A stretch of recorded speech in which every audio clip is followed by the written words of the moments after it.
B'Shem Hashem Na'aseh v'Natzliach. We're doing our modern Halacha series.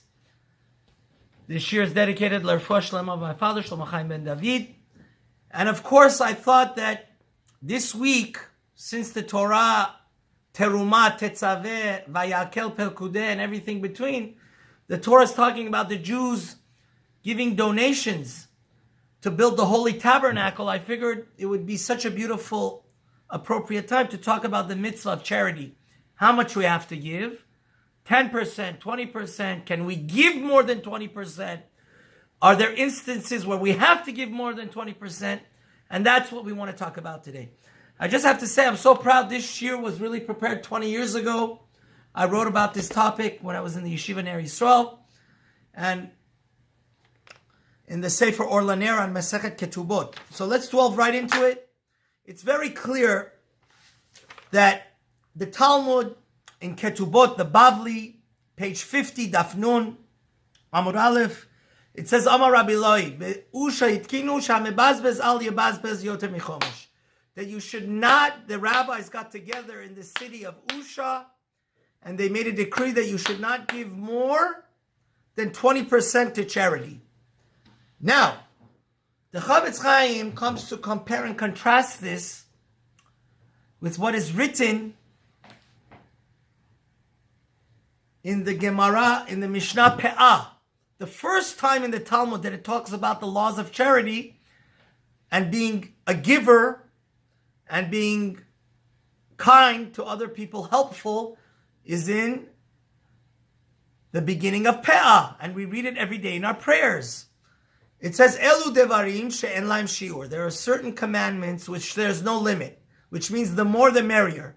You want to do it 1,000 times a day, 100,000 times a day, you're doing the right thing. It's not like you're going overboard. Like studying Torah. If you want to study Torah, like Rav Ovadia Yosef used to study Torah up to 18 hours a day or 20 hours a day, whatever, that's fine. That's a lofty and wonderful spiritual sphere to get into.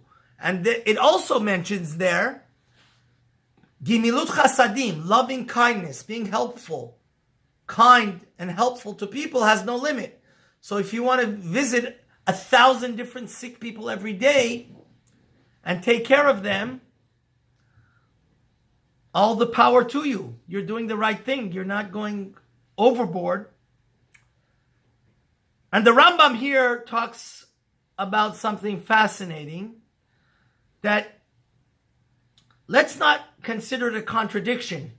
Here we're saying 20% of your money, and there we're saying there's no limit to how kind and helpful and favorable you should be. It's two different things. Being favorable with your time and with your body, like 1,000 times a day you want to help people, old ladies cross the street, that there's no limit to. But monetary, it's only 20%. And also this 20%, the Rambam says, is only from net income, not from principal. So if you were technically to inherit $1 million, you wouldn't have to give 100,000 if you want to give 10%, or 200,000 if you want to give 20% to charity the first year. No.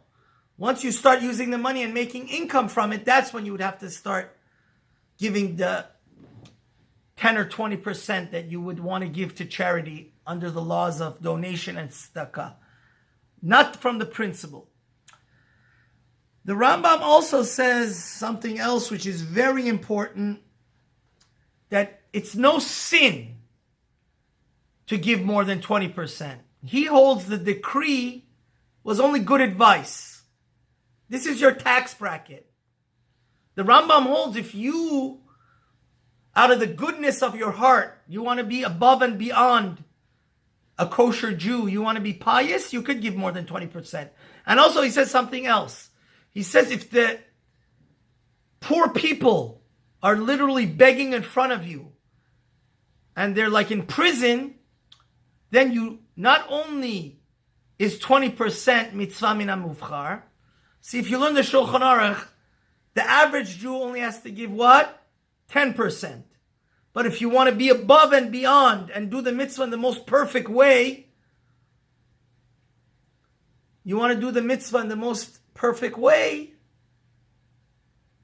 then you give 20%.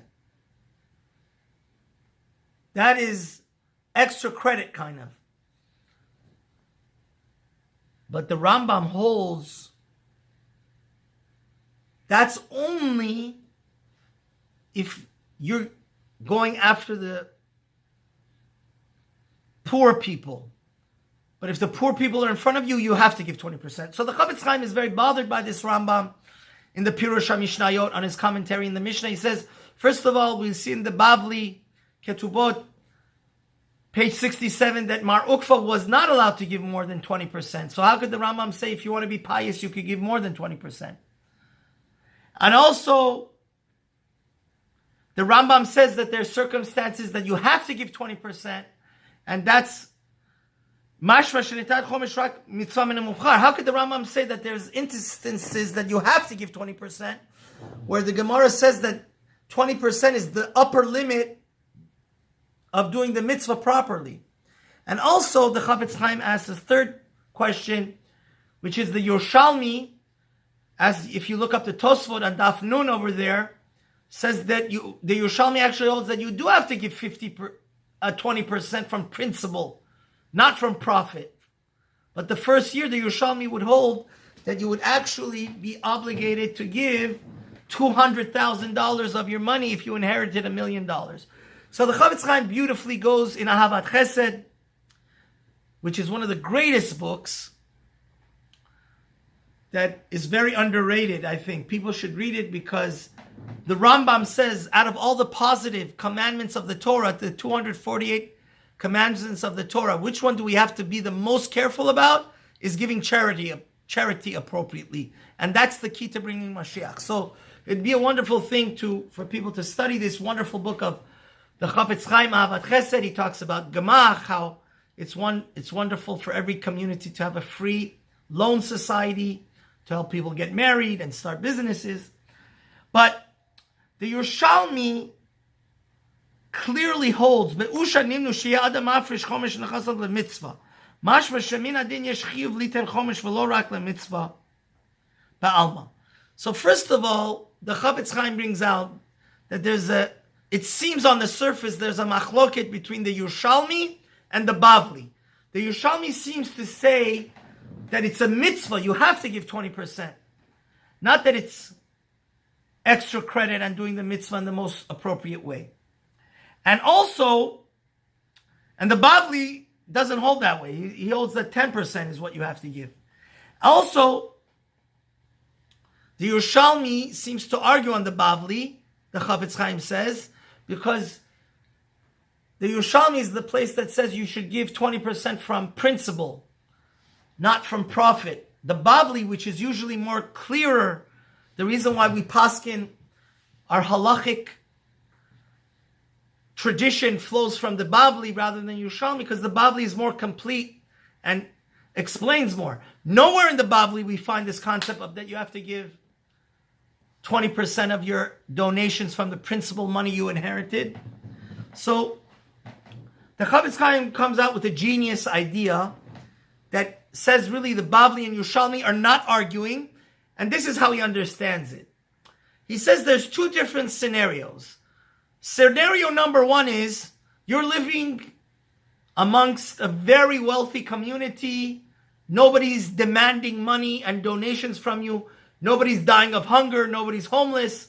Nobody is really begging for other vital lifeline assistance. Like nobody is imprisoned unjustly in a prison that he's going to rot away because anti-Semitic Goyim have imprisoned him just because they hate the Jews.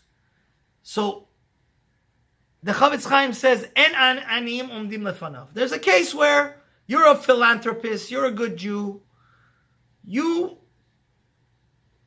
nobody's begging you, you're going to find different causes to give to. That is only 10%. And 20% would be the higher and more appropriate way of doing the mitzvah, but you don't have to give 20%. But there's another scenario where people are homeless. People are really, really, like in Farsi, we say badbacht. It's a emergency situation. People are demanding you. You're a wealthy person. You're a person of means. And, people are stuck in prison for the wrong reason, unjustly. So therefore, it's two different laws. So if like we explained, but the Yerushalmi, why does the Rambam say that there's circumstances where you have to give 20%? That's in a case where it's an emergency situation. People are begging you because they do not have their basic necessities. Then you have to give, the Rambam's opinion is, we would follow the Yerushalmi, that you have to give 20%. And we would also follow the Yerushalmi in such a case that you would have to give 20% from the principal if people are begging. But in all and really, what was the Gemara in Ketubot saying?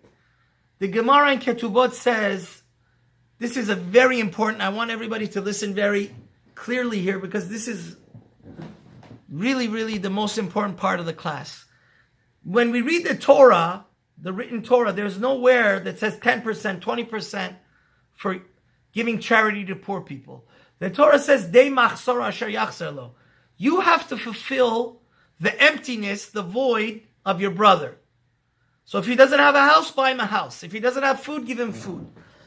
What the novel and invention that they made in the city of Usha is that they said 20% is the maximum limit that God wants you to give to help people get back on their feet, to fulfill what they're missing.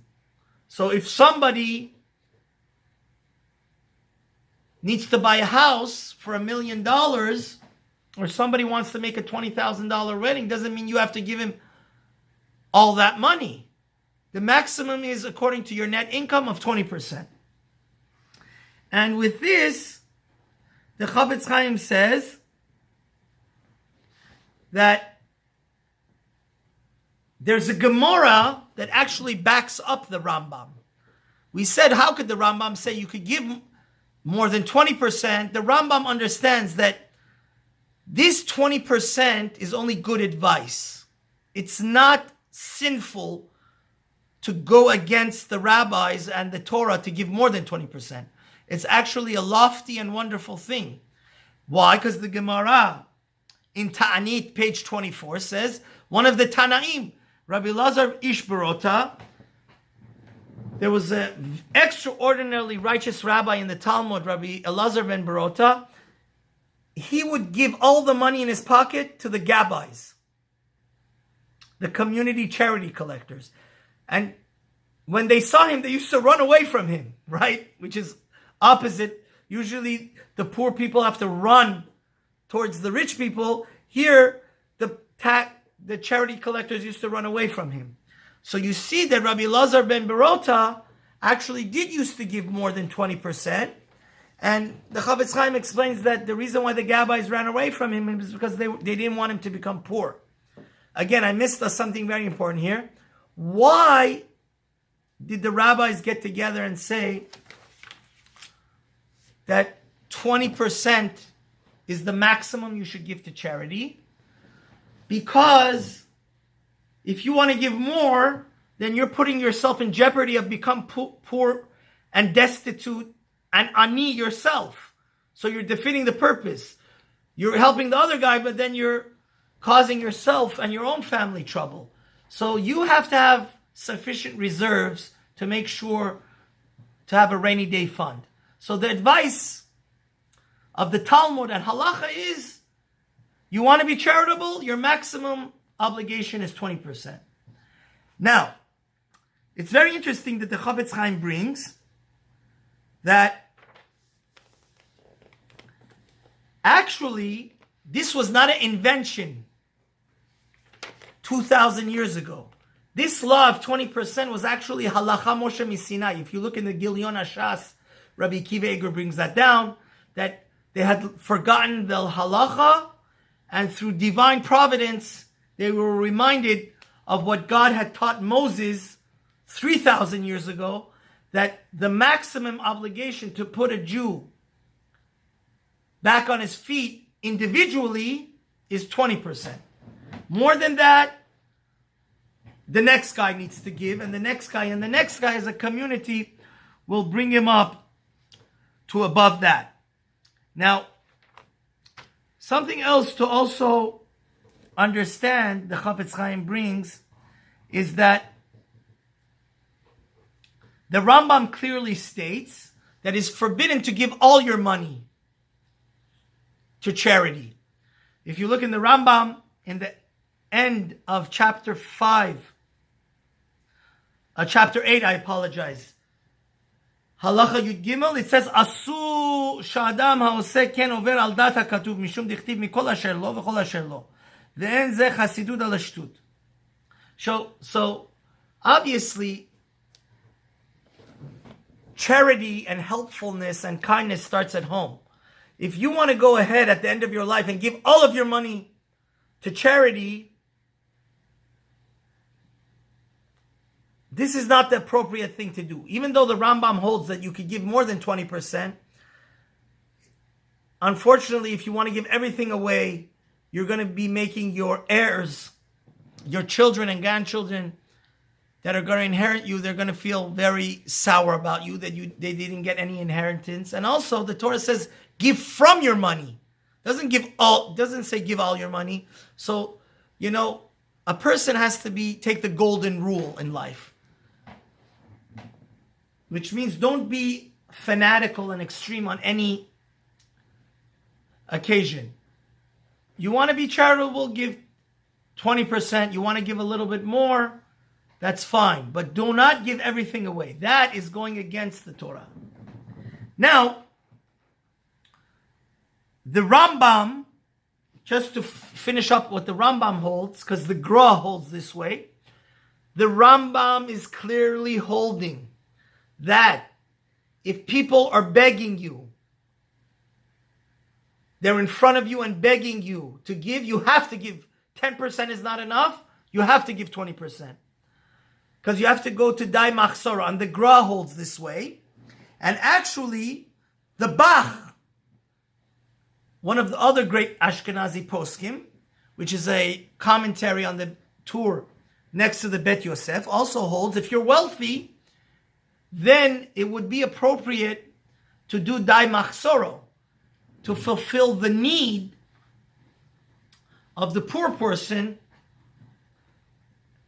But the Ramah and the Shach, they don't hold like this. They hold that Dai Machsoro, to help the poor person make a wedding or buy a house, can never be an obligation on the individual.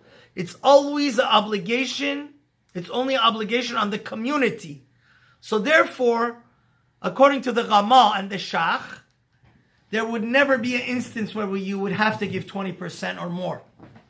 Now, moving right along, the Chidah, which is one of the greatest Sephardic poskim regarding this issue, holds that the Rambam doesn't make sense. It's contradicting. Is it 10%? Is it 20%? Do you have to give 20%? So the Chidah finally says that the Rambam actually retracted. Rabbi Chaim Yosef David Azulai says that Mima shekatav b'pirush hamishnayot v'sover sherak tzarich liten ad chomesh v'shum mitzvah memavchar. He says the Rambam, you should know, historically it's a fascinating thing. The Rambam wrote his commentary on the Mishnah when he was much younger. He wrote his most important work, which is the Mishnah Torah, at the end of his life. So the Chidah, Maran HaChidah, would hold that 20%, even according to the Rambam, is only extra credit, doing the mitzvah in the most perfect way. You would never be obligated to give 20%, because the Rambam, towards the end of his life, which is more of a halachic book, The Mishnah Torah only says that 20% is mitzvah min hamukar. You should know that the Gra brings, some people would feel, they put their life, blood and tears to make the money, and they would feel kind of uncomfortable giving 20% away. But the Gra says, person that gives 20% is guaranteed he's going to become rich, and that he's not going to have to waste his money on lawsuits. And I know people personally that have done this, and it's just amazing. So don't think that giving 20% is going to harm you. Actually, it's the best insurance policy. It's a guarantee that you're going to stay wealthy and not have to waste your money on medical or lawyer's bills. And people that have done it miraculously, I've interviewed them, they swear by it. They say it's just something phenomenal. They never get traffic tickets. They're out of the courts. Now, subject number 2 is there scenarios where a Jew must give more than 20%? And the answer is yes. The answer is the Yavitz in Shalot Tushuvot, Yavitz in the end of Siman Yud Gimel, Rabbi Yaakov Emden says, somebody like Jeff Bezos, if he happened to be Jewish, or Michael Dell, there's plenty of Jewish billionaires around the world. He says this law that you shouldn't give more than 20%, or you don't have to give more than 20%. We'll see that this is a machloket between the Shulchan Aruch and the Ramah, Rav Moshe brings in the end. But he says this is only for the average Joe Schmo. Somebody that is a billionaire or extraordinarily rich, where even if he gives 50%, again, let's not forget, why did God tell Moses that the average Jew should not give more than 20%? Because we don't want himself, God forbid, to become poor, right? You're going to make this guy comfortable. Now yourself are going to have to go beg. That's not smart. But if you're extraordinarily wealthy, and even if you give 50%, your grandchildren are going to have enough income property and so on, and stocks or whatever, then everybody would hold the Yavitz says that it's lofty and wonderful, and it would not apply to somebody that's extraordinarily wealthy. The katav od shem yesh lachu sheyamazani barav afilu shein lo kedei parnasato v'besakana mechuyevu lechalek lahem kol ma sheviyado v'lo yishar la'atzmo rak kedei chayav ad she'yagi lamakom she'yisrael mitzvim sheparnaseu. This is another very important case. That is, let's say literally, you yourself are very poor, but somebody else is dying because of their situation. Then halachically, the Hafetz Haim also follows this Yavitz. You would have to give more than 20%. You would actually have to give all of your money that you have on you, your entire net worth, to save the guy's life. Because that we say in the Gemara in Bava Metzia, right? There's a classical law that your life always takes precedence to your friend's life. So if you have a bottle of water in the desert, don't split it up if it's going to end up killing both people. You have to save the water for yourself. You don't have to share it because your life takes precedence. It's your water. If you share it, both of you are going to die. You keep it for yourself, so you're going to stay alive. But nowhere in the Torah says your money is more important than somebody else's life. So if somebody else's life is in danger, you would have to give everything you have in your pocket. And then the Yavitz says, obviously, you would try to get to a Jewish community where other people would chip in and help save the guy that's dying from hunger or from any other problem that his life is in jeopardy. And there's another exception to this rule, which is fascinating, and that is that if you look in the Shita Mekubetzet on his commentary on the Gemara in Ketubot, he says that this law is only to support poor people. But if you want to build a yeshiva for Torah learning, you're allowed to give more than 20%. And he says there's a midrash where Rabbi Akiva did give more than 20%. And it's very fascinating that the Hafetz Haim, you could look it up, I don't know the exact chapter and verse, but the Hafetz Haim, the author of the Mishnah Berurah, does follow this Shita Mekubetzes. And I remember Rabbi Yaakov Hillel Shlita came to Los Angeles. He had a meeting with all the rabbis, and he did quote the Shita, that he said he also concurs that if somebody for Torah would want to give more than 20%, that's fine. This whole 20% limit is only for poor people. But Torah is something else.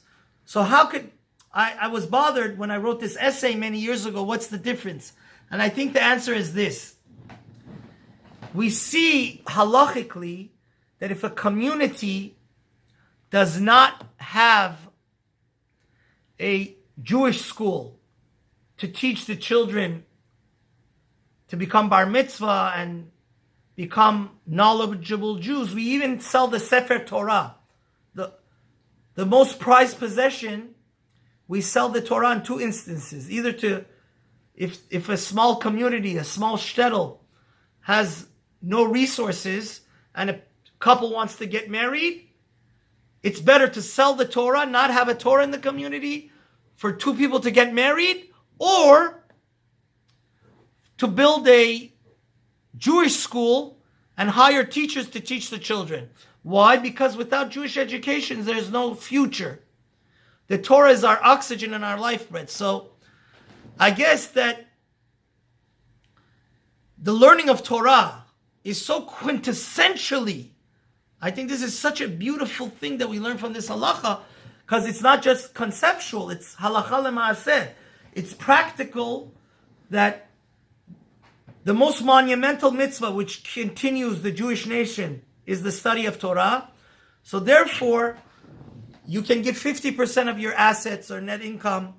And I heard from Rabbi Yaakov Hillel, and also the Hafetz Haim is very clear that that is no problem whatsoever. Now, the Hafetz Haim also writes that, practically speaking, a beautiful way of doing this mitzvah is, we said the best way to do the mitzvah is 20%. So he says you could give 10% of it. He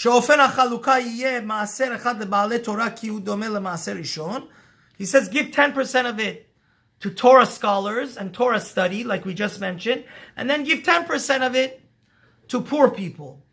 And the Chida actually writes you could kill two birds with one stone. If you want to do it the most wonderful way, the best way to give your charity is find poor Torah scholars. So if you give them 20% of your money, that's wonderful. You're killing two birds with one stone, because you're supporting Torah. The guy, and in Israel, thank God, we have almost an unlimited amount of kollels and Torah people. So it comes out halachically, the Chida, which is after the Rabbi Yosef Karo, is one of the most important halachic authorities for the Sephardim, he would agree that this is the most wonderful and monumental way of doing the charity, is to find poor Torah scholars and support them, because, which I guess if you support kollels, it's the highest way of doing Sedaka. Now, something very important, I once came across a rabbi that he was a wonderful rabbi in Kiruv, in outreach, but I don't know how scholarly he was, or at least he had not studied this sugya in depth. Rav Moshe Feinstein brings something very important in his first volume of Teshubot Igrot Moshe, Yoreh De'ah, Siman Kuf Mem Gimel. Rav Moshe clearly says that if you look at the Shulchan Aruch in Reish Nun, it's crystal clear, beyond any shadow of a doubt, that the Shulchan Aruch of Yosef, Karo, the Bet Yosef, is following the Rambam. And he holds that this 20% to give charity to poor people is only good advice. But if you want to be pious and give more than 20%, you're more than welcome to. On the other hand, Rav Moshe Feinstein brings down, and it's clear from the Chida and the Hafetz Haim, this they would also agree. It's not just Rav Moshe's new idea, but when you look at the Chida and the Hafetz Haim, it's also very clear that according to the Ashkenazim, at least, the Ramah, which the Ashkenazim follow, the Mappa, Rav Moshe Israelis' opinion is that you would not be allowed to give more than 20%. 20% is not just good advice, but it actually is a limit. Since the rabbis and the Torah and God was worried that if you give more than 20%, you yourself are going to become destitute and poor. So to save your own life and your own skin, do not give more than 20%. But I think most of my watchers are Sephardic. For us, if out of the goodness of your heart you want to give more than 20%, that would be piousness, that would be midat hachasidut. And the Hafetz Haim, just to end off the class, brings out, I think, the most marvelous idea, because we're living in a society of access, luxury, where everybody wants to have the Chanel purse, and people buy Teslas and the most expensive, latest and great, people are building mansions. Listen to a Hafetz Haim in chapter 10, in Ot Hey, section Hey, in Ahavat Chesed. He says, Sheyesh lilmod musar haskel inyane heve. Tiknei Chazal. He says, if the Torah and the rabbis and the Jewish law is worried that you shouldn't waste your money on charity, which is the best insurance policy, they say don't give more than 20%. It's dangerous. It's going to jeopardize yourself. So for sure we shouldn't waste our money on access. And people, they throw themselves into bankruptcy because they unfortunately do not realize how to handle money, and just to show off. I know people that 20 years after their wedding, they still have to pay back their neighbors and friends and family because they made $100,000 wedding because they wanted to show off. This is wrong. Look at the Hafetz Haim. Shema Medavim. He says Sedaka is the most. I just told you the Rambam says Sedaka is the most important positive commandment that we have to keep. Even there they say you shouldn't be excessive. Don't waste don't go overboard. Al achad kama v'kama yesh lo la'adam liyot zayir shelo yifazmenu ledvar l'shem kavod, just to show off 1,000 times more. Kal v'chomer ben benoshel kal v'chomer, you shouldn't be super deluxe, luxurious, show off and waste more of your 20% of your money on stuff, on excessive luxury clothing or mansions and so on and so forth, because as we know, you don't take any of these things